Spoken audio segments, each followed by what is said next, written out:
여러분 안녕하십니까? NBS 뉴스 24입니다. 어렵사리 열렸던 6월 임시국회가 결국 빈손으로 끝났습니다. 농업계에선 6월 임시국회에서 시급한 농정 현안 중 일부는 처리될 거라고 기대했는데 여야 정쟁 끝에 추가 경정 예산안과 농정 현안 처리들이 무산됐기 때문입니다. 네, 특히 쌀 목표 가격이 결정되지 않은 탓에 2018년산 쌀에 대한 변동직 불금은 올 수학기에나 가능할 것으로 보여 영농 차질이 불가피한 상황입니다. 보도에 윤슬기 기자입니다. 6월 임시국회가 아무런 성과 없이 막을 내렸습니다. 여야 정쟁으로 인해 회기 마지막 날인 19일까지 본회의가 한 차례밖에 열리지 못했기 때문입니다. 이에 따라 국회 농림축산식품해양수산위원회를 통과한 추가 경정 예산안도 결국 처리가 무산됐습니다. 뿐만 아니라 속도를 내야 할 농정 현안 관련 법안들도 다음 국회가 열릴 때까지 기약 없이 표류하게 됐습니다. 국회 파행으로 인한 피해는 오롯이 농민의 몫입니다. 이번에도 지난해 산 쌀의 목표 가격을 결정짓지 못하면서 변동직 불금 지급이 또 차일피일 미뤄지게 됐기 때문입니다.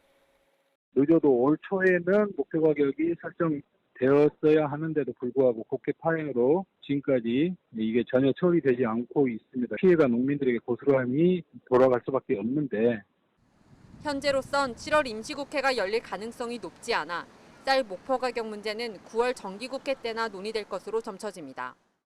그러면 농가들은 지난해 산 쌀 변동직 불금을 빨라야 올 수학기쯤에나 받게 됩니다. 더불어민주당은 6월 임시국회에서 쌀 목표 가격과 공익경직불제 개표 문제를 연계해 농업소득의 보전에 관한 법률 개정안을 처리할 계획이었습니다. 하지만 직불제 개편의 열세격인 재정 규모와 관련해 민주당이나 정부는 명확한 대안을 내놓지 못했습니다. 그러자 자유한국당은 목표 가격과 직불제 개편을 분리시켜 처리하자고 목소리를 높였습니다. 목표 가격과 공익경직불제가 맞물려 가다 보니 해결이 안 된다며 우선 목표 가격이라도 결정해 직불금을 지급하자는 주장입니다.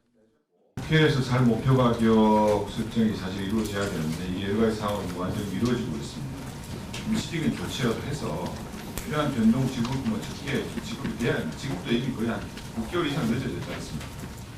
농해수위 여당 간사인 박안주 민주당 의원은 이달 안에 다시 간사 협의를 해서 농업소득 보전법 등 주요 법안만 따로 논의할 소위를 가동할 계획이라고 밝혔습니다.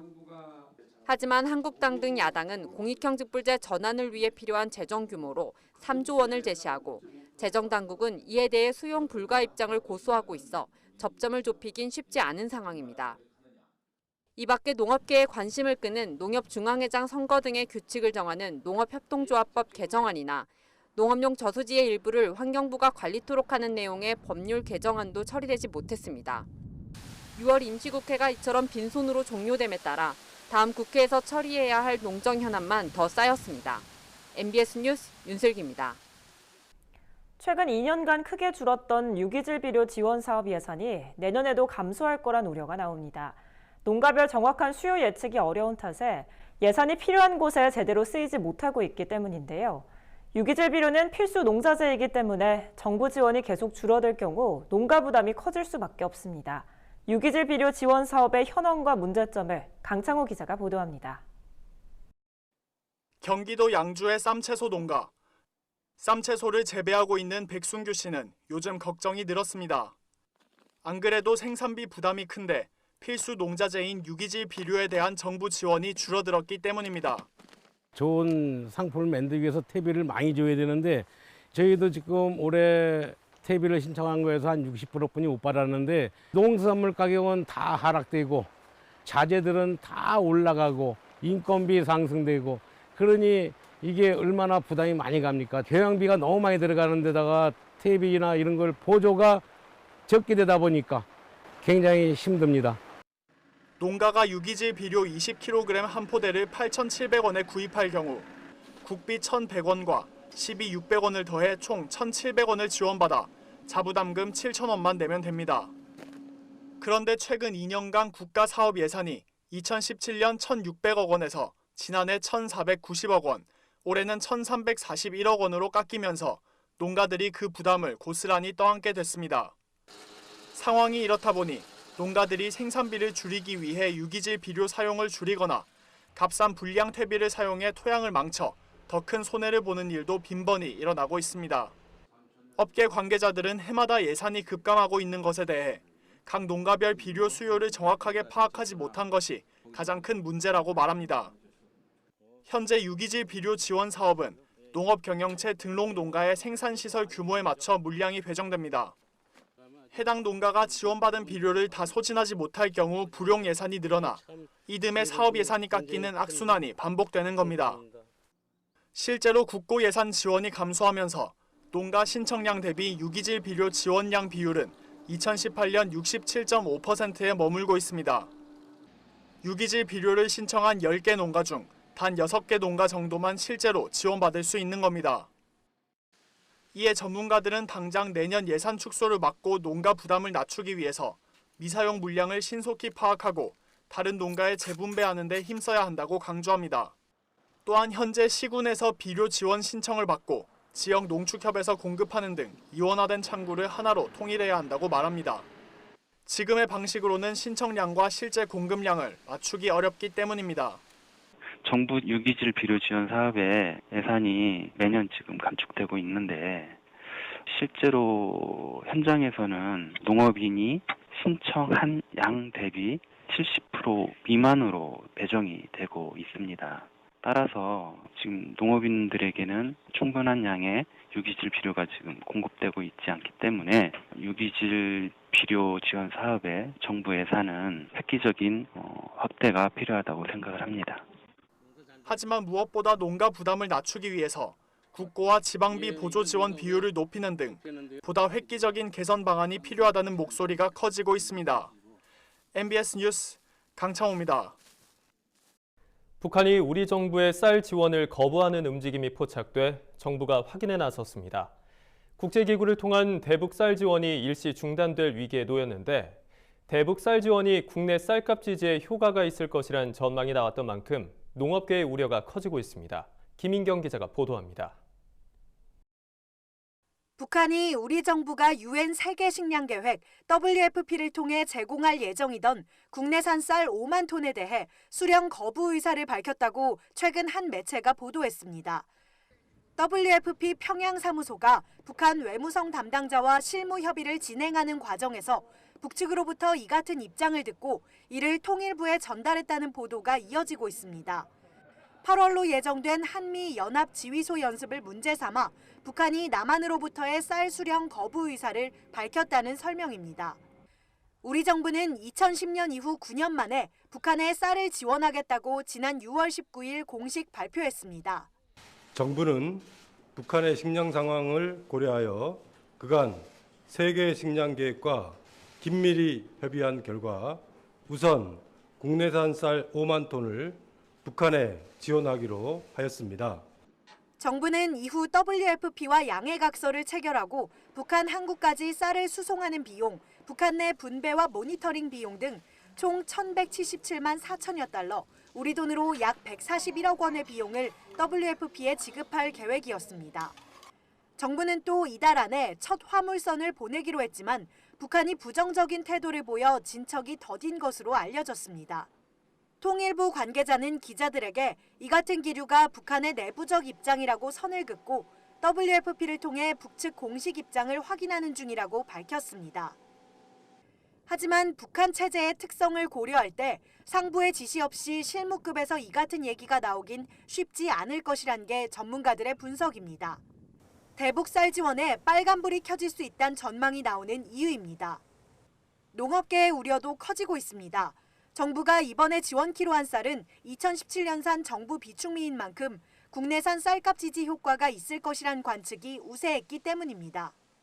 최근 열린 농산물값 폭락 대책 촉구 전국 생산자 대회에서도 농민들은 북한의 쌀과 보리, 밀 등 주요 곡물을 최소 40만 톤 이상 지원해 국내 수급 안정을 도모해달라고 정부에 요구했습니다. 이런 가운데 최근 북한 인구의 절반가량이 영양 결핍에 시달리고 있다는 보고서가 나와 주목됩니다. 최근 UN 식량 농업기구인 FAO와 WFP 등 5개 기구는 2019년 세계 식량 안보와 영양 상태 보고서를 발간하고 2016년에서 2018년 북한에서 1220만 명의 주민들이 영양 결핍을 겪었다고 밝혔습니다. 이는 북한 인구의 47.8%에 달하는 수치로 영양 결핍 인구의 비율이 전 세계 국가 가운데 4번째로 높습니다. 대북 식량 지원이 인도적 차원에서라도 반드시 필요하다는데 설득력이 커지는 겁니다. 남아도는 국내산 쌀 재고 해소에 도움이 될 전망이던 대북 쌀 지원이 뜻밖의 난관에 부딪히면서 쌀 농가들의 근심도 커지고 있습니다. 정부 차원의 기민한 대응이 필요해 보입니다. NBS 뉴스 김인경입니다. 여름철을 대표하는 건강 먹거리로 옥수수를 빼놓을 수 없죠. 앞으로는 옥수수를 가을철에도 수확할 수 있게 돼 옥수수 농가의 소득 향상에 큰 도움이 될 전망입니다. 농촌진흥청이 옥수수를 1년에 2번 수확할 수 있는 기술 개발에 성공했기 때문입니다. 이현경 기자가 보도합니다. 농촌진흥청이 최근 옥수수를 논에서 1년에 2번 재배할 수 있는 이기작 재배법을 개발했다고 밝혔습니다. 옥수수를 4월 상순에 파종해 7월 중순에 1차로 수확한 다음 곧바로 다시 파종에 들어가 10월 말에 2차로 수확할 수 있게 된 겁니다. 농진청은 또 이기작 재배에 적합한 품종으로 단옥수수인 고당옥과 고당옥 1호, 찰옥수수인 1미차를 꼽았습니다. 세 품종 모두 이상 무게와 당도, 저장성이 뛰어나다는 설명입니다. 논에 옥수수를 심게 되면 습해가 많이 피해가 와서 옥수수가 잘 자라지 않는데요. 고당옥이랑 고당옥 1호를 심으면 다른 품종에 비해서 수기가 빠르기 때문에 장마가 오기 전에 수확이 가능합니다. 옥수수 농가들은 이기작 재배가 가능해지면서 소득 증대에 큰 도움을 받을 수 있을 것으로 기대하고 있습니다.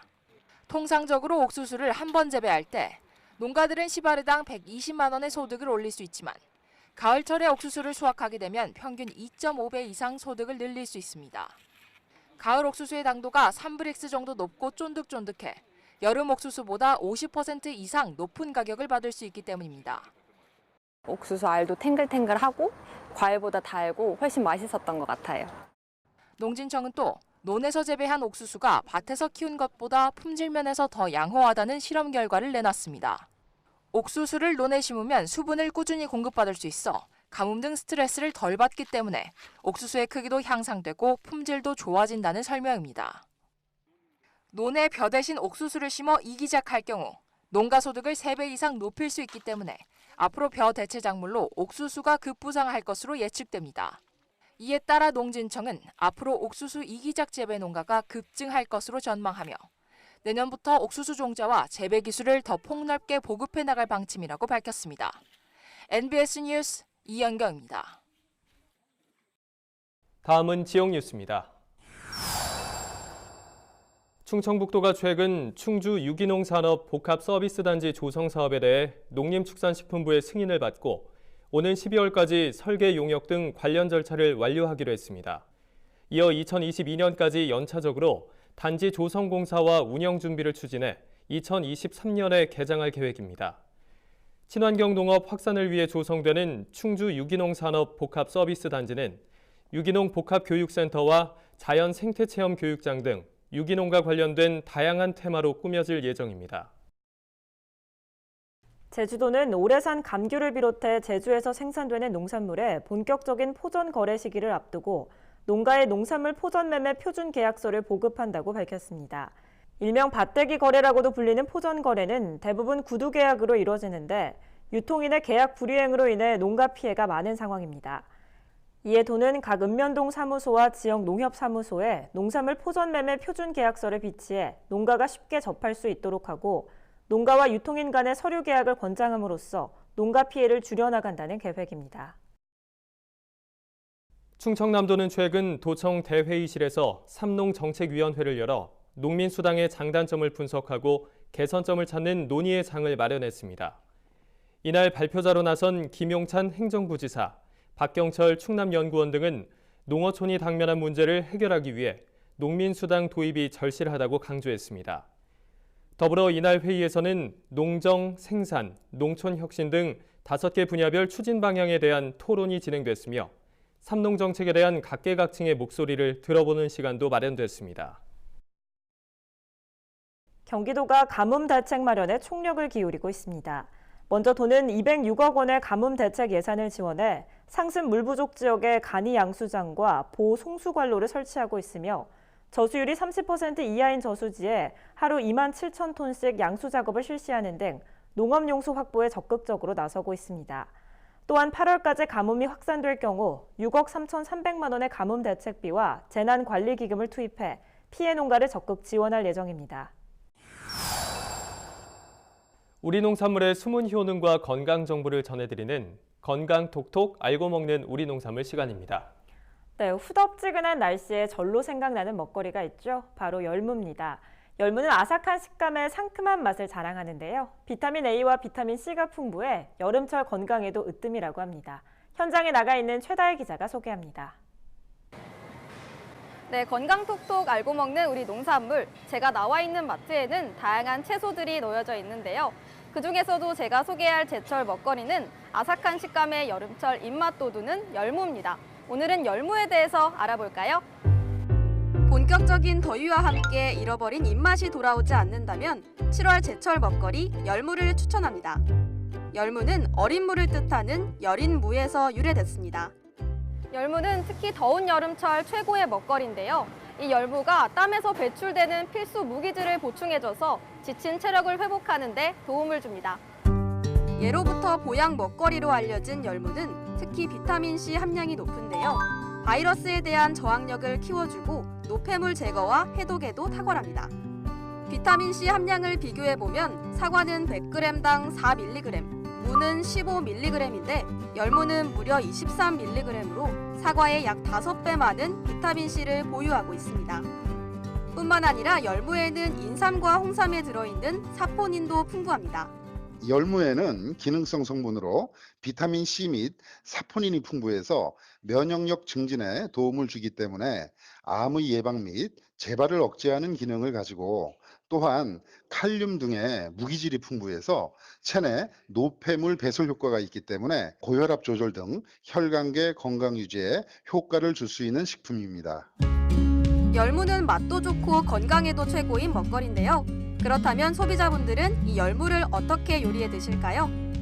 살짝 데쳐서 된장하고 상큼한 그 청양고추, 들기름 좀 넣고 깨 그런 거 양념 좀 넣고 무치면은 아주 여름에는 열무가 이제 보약이에요, 보약. 약이나 마찬가지야. 그래서 열무를 많이 사용해요. 국수도 해 먹고 맛있는 강된장 뒤져가지고 비빔밥도 해 먹고. 저는 열무를 여름에는 많이 먹는 편이에요. 많이 한 30단 이상은 먹는 것 같아요. 일주일에 한 번씩 열무김치를 담가요. 열무하면 열무김치와 열무국수가 대표적인 요리법인데요. 여기에 열무나물도 온가족 밑반찬으로 그만입니다. 먼저 열무와 된장, 다진 마늘, 깨소금, 그리고 참기름을 준비합니다. 깨끗이 씻은 열무를 소금물에 살짝 데친 뒤 5cm 정도 길이로 썰어줍니다. 그리고 열무의 물기가 다 빠졌다면 준비해둔 양념에 조물조물 버무려주면 되는데요. 이때 너무 많이 뒤적거리면 풋내가 날 수 있기 때문에 주의해야 합니다. 간단하게 만드는 열무나물 완성입니다. 이번에는 좋은 열무 고르는 법을 알려드립니다. 전체적으로 연두빛깔 색깔이 선명하고요. 잘랐을 때 수분을 머금고 깨끗한 단면이 나타나고요. 무부분이 보기에도 싱싱한 부분이 많은 부분이 싱싱한 열무 고르는 방법을 할 수 있겠습니다. 열무는 오래 두면 잎이 금방 시들기 때문에 가능하면 빨리 드시는 게 좋은데요. 열무를 신문지나 키친타올에 싸서 냉장 보관하면 2, 3일 정도는 보관할 수 있다고 합니다. 지금까지 건강톡톡 알고 먹는 우리 농산물이었습니다. 저희가 준비한 소식은 여기까지입니다. NBS 뉴스 24 마칩니다. 함께해 주신 여러분 고맙습니다.